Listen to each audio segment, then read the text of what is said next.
Thank you all to New Futures, New Hampshire. Really an honor to be surrounded by so many people who care about our future.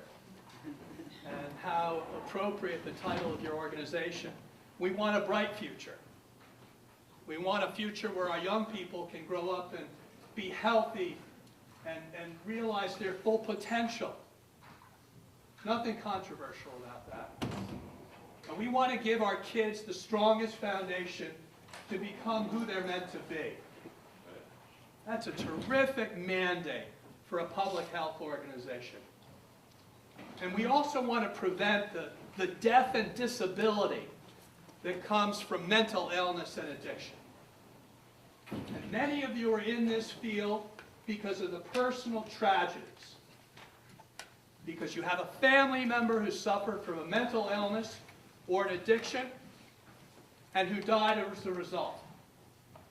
And so you know there's nothing at all that can be undercounted about the power of addiction to kill people. And here in New Hampshire, you've already seen in this last week over half a dozen deaths due to heroin overdoses.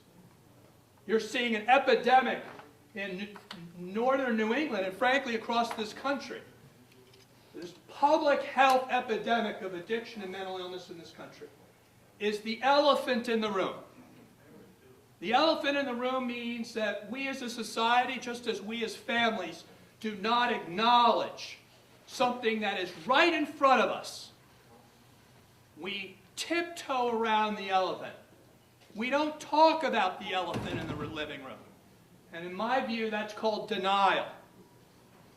For those of us like myself who suffered from addiction, it's the most insidious aspect of it, because it keeps us from seeking recovery and from knowing that recovery is possible. So I want to say how much I appreciate all the work that New Futures is doing. As Linda mentioned, I'm here because of my work as the author of the Mental Health Parity and Addiction Equity Act. Now, what does that mouthful of a piece of legislation mean? It means that we're going to treat the brain like any other organ in the body. It means that we're going to try to treat mental illness and addiction the same way we would diabetes, cancer, cardiovascular disease. When I go and see my physician, I'm sure that I get not only my blood pressure checked, not only my cholesterol levels checked, but I get a checkup from the neck up. And what's striking to me is in this modern age, we don't require a checkup from the neck up for every person seeing any kind of physician in this country. We totally ignore the most important organ of our bodies, our brains. And Project SAM is about promoting brain health and preventing the kinds of things that do damage to neurodevelopment. So I want to say that the reason I am so dead set against legalization of marijuana is because we all know the damage in this country of those drugs that are already legalized. And I know there are many people who could disagree on different facts and figures about whether the war on drugs was really a war on people with illness. And I take a back seat to no one in what I've done as a public official to change that. I was the champion of drug courts and mental health courts in the United States Congress. I was on the Appropriations Committee putting more dollars into treating these issues as public health issues, not as criminal justice issues. And as I said, I was the chief sponsor of the legislation that will ultimately help hopefully capture people before they end up in crisis or before they get arrested for possession. And that is the Mental Health Parity and Addiction Equity Act, which requires that we do the same screenings for mental health and addiction that we do for any other physical illness. So why am I against legalization? I'm against legalization because I do not want to see a for-profit industry whose only motivation is to get new consumers for their product.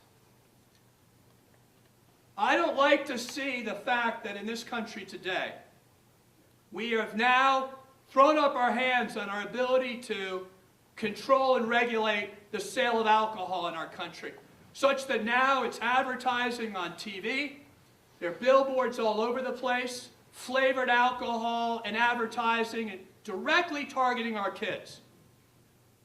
I'm happy that the tobacco industry was finally brought under control after over 60 years of unmitigated disaster in this country, where they were able to target kids through advertising like Joe Camel and all the other kinds of marketing gimmicks that they use. Why did they do that? Because they knew kids were the future customers that were going to drive their profitability.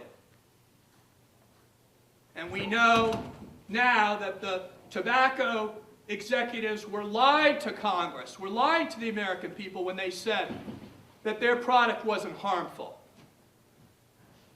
So you might say, well, what does that have to do with marijuana as a commercial industry? I say we need to take lessons from our past and learn from them and not repeat the mistakes of the past. And I don't want to see what I've seen in alcohol and tobacco reoccur in this country because we've now legalized a new drug. I don't want to see the commercial for-profit motivation drive the debate, because you know that that is going to be where the dollars are. That's where the advertising is going to be. That's where the marketing is going to be. And I know for all of these folks behind me who are in public health, they can't hold a candle to the amount of money that's going to come down on the public health community when it comes to trying to get a message out there about the harmful impact of these addictive, legalized drugs. Because we're competing against Wall Street now.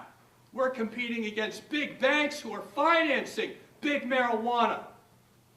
And I will say there's no school teacher, there's no counselor, there's no great new futures who can hold a candle to the kind of budget that the pro-marijuana folks are going to have behind them because of the commercialization of a new addiction in this country. And make no mistake about it, the liquor industry and the tobacco industry make their money off of addicts like me.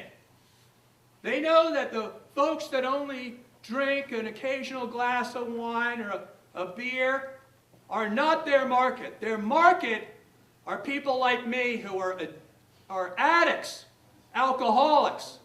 They know if they capture us, we're the biggest profit center for these for-profit industries.